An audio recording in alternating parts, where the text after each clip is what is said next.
Good afternoon, Joshy Cheta. Good afternoon. Thanks for saying yes to Jesus, and I warmly welcome you to this virtual interview. So, to begin with, I know that you've been serving God through Jesus Youth for a very long time, and I know that you are a person with a strong vision and mission. So, we all know that you have a heart towards evangelizing and seeking God's kingdom first above everything else. And many of us have heard your testimonies, which are really inspiring. So, it is indeed is a blessing to have you with us, and we would like to hear more about your faith story. So, could you please share a little bit about your faith story? Yes, Ajinda, I wish to share one of my faith story. Uh, it happens in 2010 when we are expecting our second child. When my wife went for checkup, it's a normal checkup. Then the doctor do some scanning, and after the scanning, doctor highlighted one issue is like the baby don't have the nasal bone, means that maybe be born without nasal. I mean, this area may be nothing, and born like a Down syndrome baby. Maybe other issues also may come. So doctor suggests to abort the baby that time.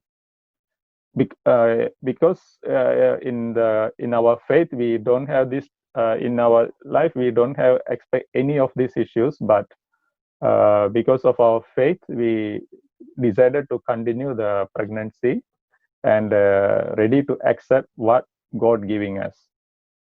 So that we inform the doctor that for us no issues, we are ready to accept the baby with Down syndrome conditions.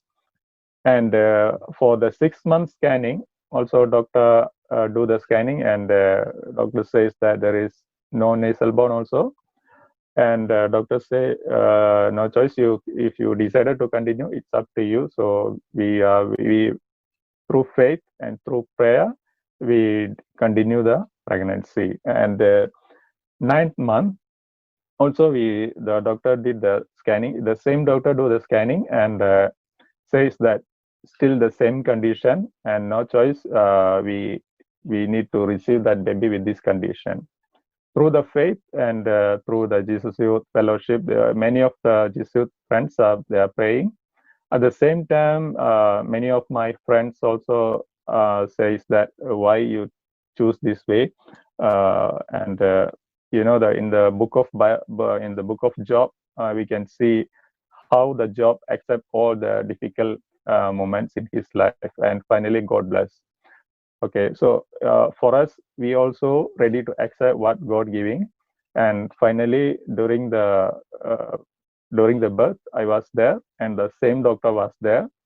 And when the baby comes out, everyone very disappointed that time, and we are waiting for the baby how the condition was.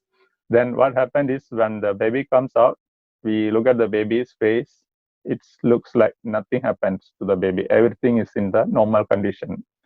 And that time the doctor also little bit upset, because doctor also don't expect this type of doctor expect some issues for the baby, but nothing happened to the baby. And doctor took the baby for 24 hours for observation for any issues or anything.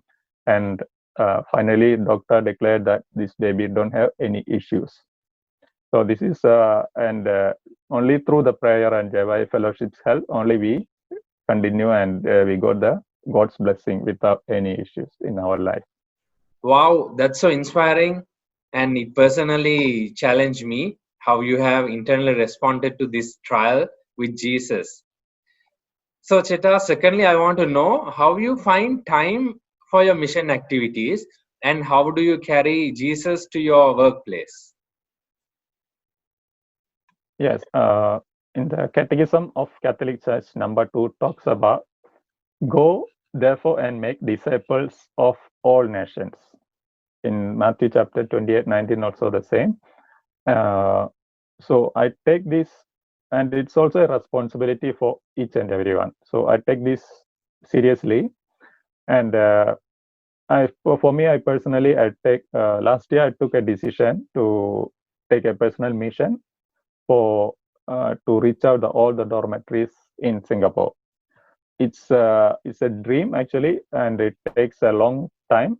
But I tried to start it in a simple way, especially in my workplace, because in my initial days in Singapore, I stay in dormitory for 6 years, so that I know the condition of the dormitory workers and how is their work and how much they are suffering, and I know all these things. So that I, through the prayer, I uh,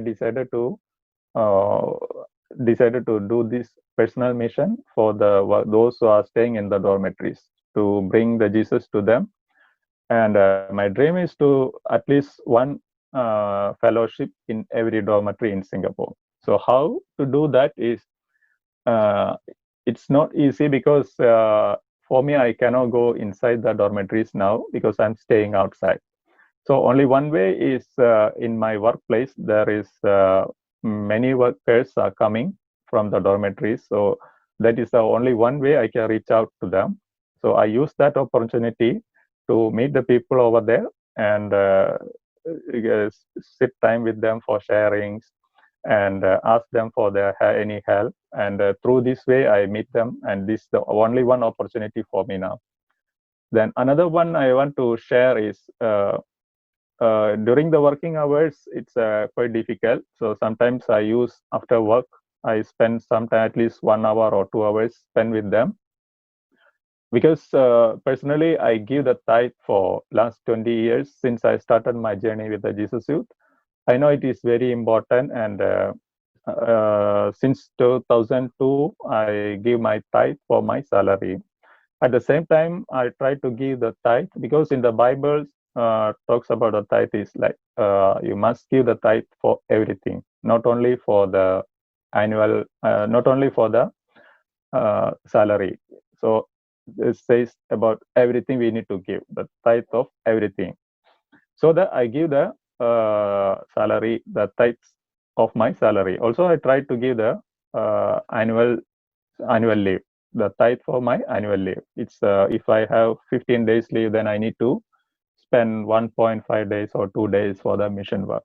But now I'm trying to give the tithe for the time also, so that I can use this time for the mission work, especially at my workplace or after work. I can meet the people. So it's especially in Singapore, it's quite tight.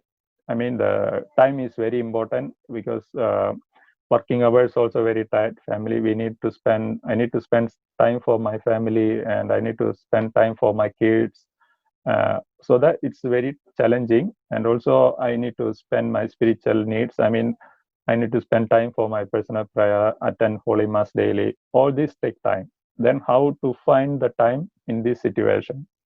So that's one of the challenge. But I realized that I try to put it as a priority in my life, so that I can find the time. So only one way is, I try to give my tithe for the time. So it's around 2 hour 30 minutes is for the Lord in my daily life. Means God gave me the 24 hours every day. So I spend 2 hours 30 minutes for the mission work. So how to find the time is, one way is I can find, especially after work, I can spend 1 hour to visit the people around and spend with time. Sometimes I spend 2 hours. Also, I realize, especially the workers, dormitory workers are at my workplace. So there are one possibility is the lunchtime. During lunchtime, if I can spend time with them, it's easy to get 1 hour. So how to spend is, because in my workplace there are all the dormitory workers, they don't have the space to sit in the chair, and they are sitting on the floor. So if I want to, because I have one table and chair on my workplace, so normally I sit on the table. Use my table to eat. But if I want to spend time with them, one of the thing is I need to sit with them on the floor. That is the one of the challenging thing in my life, because very long time I didn't sit on the floor to eat. But at the same time, at the workplace, I have a little bit pride in my mind, so that difficult to sit with them. That's one of the biggest challenge in my life now. But still, I'm praying to sit with them and eat with them. Then only they will share more about their issues and struggles. So still, I'm praying. So I need everyone's prayer request. I'm praying, asking your prayer needs, prayer requests. To pray for me to sit with them in these situations. Yeah. Thank you, Joshy Cheta, for that wonderful and thought-provoking sharing. I'm sure it has touched many hearts as you spoke. We pray that God will bless you more and more and give you immense strength to continue towards building His kingdom. God bless you.